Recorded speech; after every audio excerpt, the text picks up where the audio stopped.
Thank you so much, Goldie and Theo, for inviting me to this brilliant panel. And I'm also I was really happy to see the title of the panel, Colonial Reckonings, because I felt like it was time that we start speaking of Kashmir in terms of uh, sort of like being a colony of India. Because so far, what has happened is for the last 72 years, ever since India and has gained its independence from the British, what has happened is that we think about India in a post-colonial sort of a situation. And in that, there's this invisibilization that has happened of situations like Kashmir, and especially Kashmir. And I think that's it's very important that we rethink India, what India is in the current moment. And when we think about India, I think the word neo-imperialist power, it suits it fully. And when we think about Kashmir and what it is doing in Kashmir for the last 72 years, there is no other way to define what India is. So when we think about Kashmir, we really come face to face with the soul of India at the moment. And that is a neo-colonial, that is a neo-imperialist soul.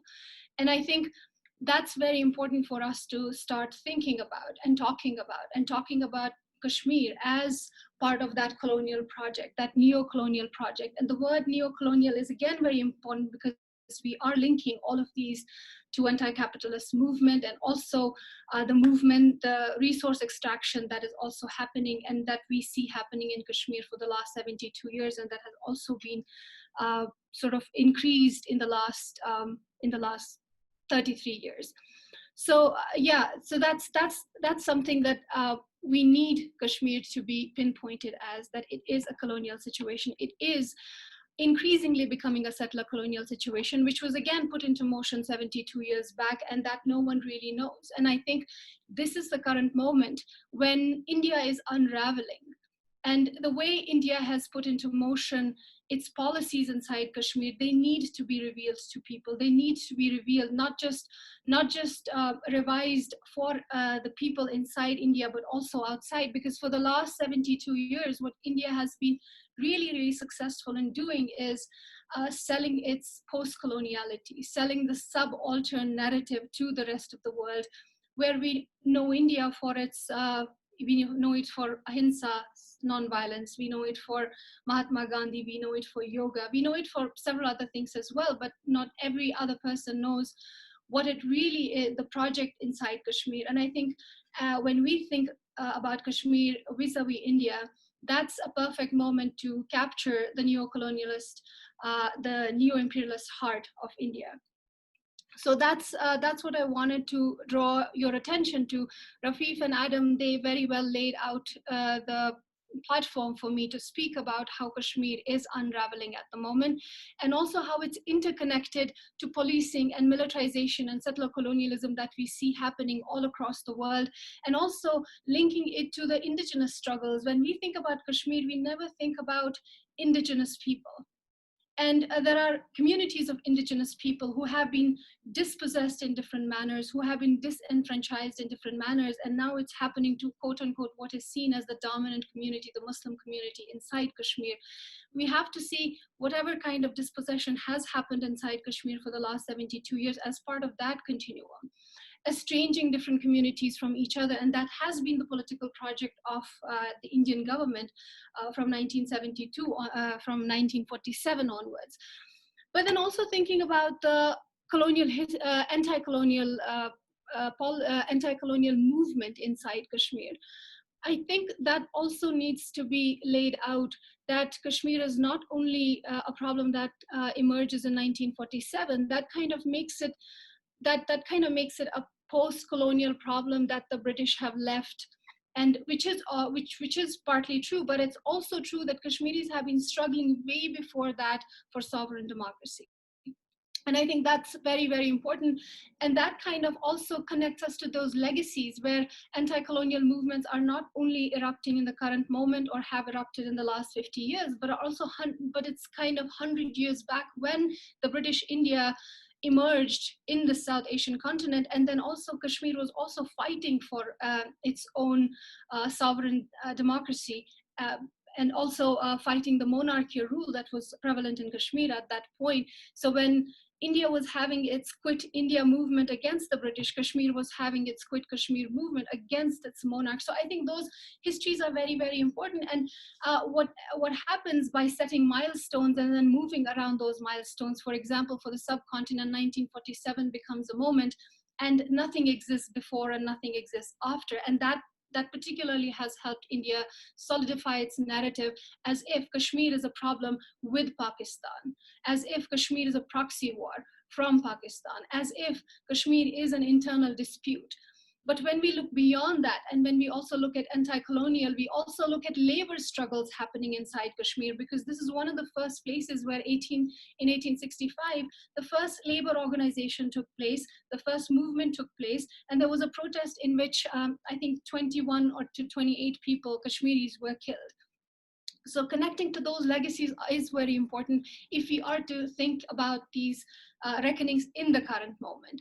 So I feel very fortunate that we are in this moment as Kashmiri scholars, as critical Kashmiri scholars, who are connecting with scholars from other regions who are dealing with the same narratives, of course, in different political situations, of course, with different political ramifications and also histories, but at the same time finding threads, overlapping threads, and kind of learning from each other. So I do want to urge us all, because Kashmir has not been and I really would like to add a little piece to Rafif talking about analogies.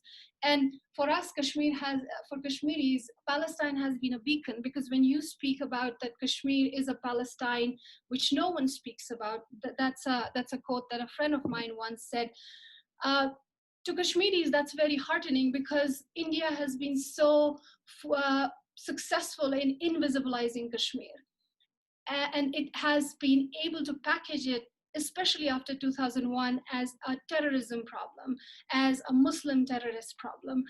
That when someone speaks of Kashmir as Palestine, it becomes very heartening, because Palestine is a beacon for Kashmiri people. Palestine is a shorthand for liberation, shorthand for resistance against settler colonialism, resistance against occupation. So it becomes very heartening for Kashmiris. But as Kashmiri struggle is moving, as the resistance in Kashmir is moving and it's kind of evolving on its own, we do see that there are overlaps that are very important, but there are also differences that need to be underlined so that we can have these very specific movements, but that are also closely related and also closely working in solidarity with each other. So that part about analogy is very, very important to move ahead and also to look at the past. And so when I think about so Kashmiri resistance at the moment, what's happening inside Kashmir is something that has really revealed the neo-colonial heart of India. And that also makes us think about what kind of democracies are existing in this part of the world. How is it that India, that is the world's largest democracy in South Asia, and it's also seen as this economic power, how is it that it's able to have a situation like Kashmir inside it? How is it that you have a full-fledged military occupation that is not only that's not only occupying it since 1947, and it is also getting away with it, and it's also able to use the politics of democracy. It's also able to use the politics of voting, that people are voting for governance, but then it's translated as the politics, it's translated as its endorsement for the Indian government or Indian rule, so to speak. How is it that India has been able to get away with it for the last 72 years? How has Kashmir been invisibilized? I think these are the most important question here to ask is the nature of democracy inside India, or the one that it's been able to weave and also sell to the rest of the world. And that also is important. And then the other thing, how is that Kashmir exists in the moment, or the way it's existing at the moment inside South Asia? It's a military occupation, but then when we think about India, it just became part of the UN Security Council, and it's going to be presenting to the world this side, the democratic India. But it's not. When you look at Kashmir, when you look at the heart of Indian democracy, we also have to look at the colonial legacies, which one of the scholars has called colonial constitutionalism, because the laws that India derives, especially to police, especially to rule, especially to impose law as a matter of order. And when we think inside Kashmir as this blanket draconian law, which is called the Armed Forces Special Powers Act, which has been in force since 1991 inside Kashmir. So everything has been given to the army. And this happens after the local governance fails, after the administration fails, you hand it over to the army under this particular draconian law. And under that law, you can kill without accountability. And that's what's happened inside Kashmir since the last 33 years. And there has always been indirect and direct aggression from the military since 1972, but that's a separate chapter altogether, not unrelated. But since 1989, we see this very visible, stark form of military occupation. How is a democracy able to get away with it? And how do we link it to the struggles that we are in at this particular moment, especially the anti-capitalist movements, anti-capitalist movements? And thinking about what India has been doing after August 9th, 2019, when it took away unilaterally and militarily re-annexed Kashmir and went inside. The very first things that were done after taking Kashmir's territorial sovereignty, the settler colonialist project was very visible, and it's visible now because even during the COVID, even during pandemic, what India has been able to do is has been able to shift laws, and now the domicile, the nature of domicile status has been changed. Anyone from India can become a citizen of Kashmir, so to speak. But the things that were put into motion the moment they passed this, they took away Kashmir's autonomy, was resource extraction. And that's something that's something that India is bound to do, because it is wound up in those capitalist projects where it has to go and extract the very heart of its people. And that includes going into Kashmir and doing that sort of resource extraction and doing that sort of environmental damage that it has been able to do in the last 72 years, and increasingly since the last 33 years, and now very visibly and very brazenly for the last 4 years to 1 year. And how was it able to sell annexation of 8 million people? And these people who are not able to speak for themselves, they're curfewed, they're under a siege, they're under a communication lockdown, and no one is able to speak. The Indian government tells the world that this is all for development, that Kashmiris are going to be developed, that the autonomy was an impediment to the development, and the world bought it. And there were people who were actually promising investment inside Kashmir with scant regard to the kind of environmental damage and the environmental danger that Kashmir is sitting on top of. And even at this moment as we speak, the COVID pandemic, there are lockdowns, the internet is partially shut, but then there is a siege within a siege, which has been ongoing for the last 1 year. But then Indian government is also giving a free hand to tourism. And this inside Kashmir, again, when there is a pandemic outside.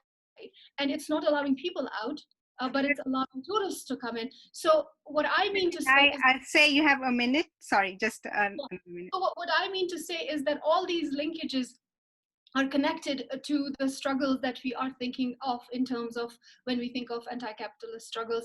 And I think thinking about the neo-colonial heart of India, thinking about the neo-imperialistic heart of India, which is very visible for all to see inside Kashmir, and how it is also want to do all of these things because it is beholden to the powers that have already made it into the power that it sees it in the region, especially its colonial constitutionalism that I want to draw your attention to. Thank you so much. Thank you.